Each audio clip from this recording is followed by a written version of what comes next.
Две аудио снимки денеска беа објавени на YouTube со наслов Васил Демишков 1 и 2, име исто со адвокатот Демишков, брат на судиката Весна Демишкова, кого бизнисменот Орце Камчев и неговата сопруга како сведоци во случајот Рекет го спомена како посредник во барање пари.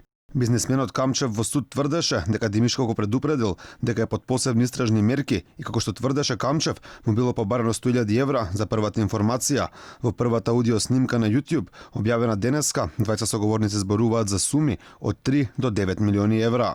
Ако разговараме за цифра 5 милиони, 8 милиони, 4 милиони, 3 милиони, 9 милиони, јас зборам за 5 милиони. За целата работа после ќе разговарам директно со него. Скоро исти суми посочи обвинителката Вилма Русковска, која пред скоро една година ја обелодени аферата Рекет во јавноста, објаснувајќи која сума пари била барана од бизнисменот Камчев за да се олесни неговата положба во случајот Империја.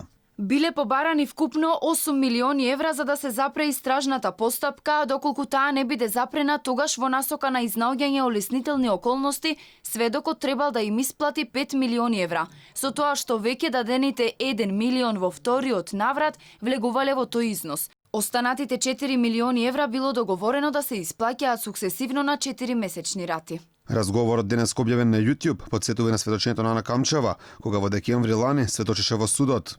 Ми рече и дека неговата сестра Весна Демишкова е во блиски односи со Лиле Стефанова, дури се повикуваше и на некои амбасади. Поради тоа што мојот сопруг излегол на насловната на Forbes, тој рече дека би не чинело 2, 4 или 8 милиони евра и тоа за поблаги мерки. Сопругата на Камчев, кога сведочеше за Рекет, посочи дека на сите средби со неа бил Зоран Милевски Кичеец. Демишков се појави како сведок во судот, но неговиот исказ се однесуваше дека Камчеви наводно го барале да им бидат дел од адвокатскиот тим.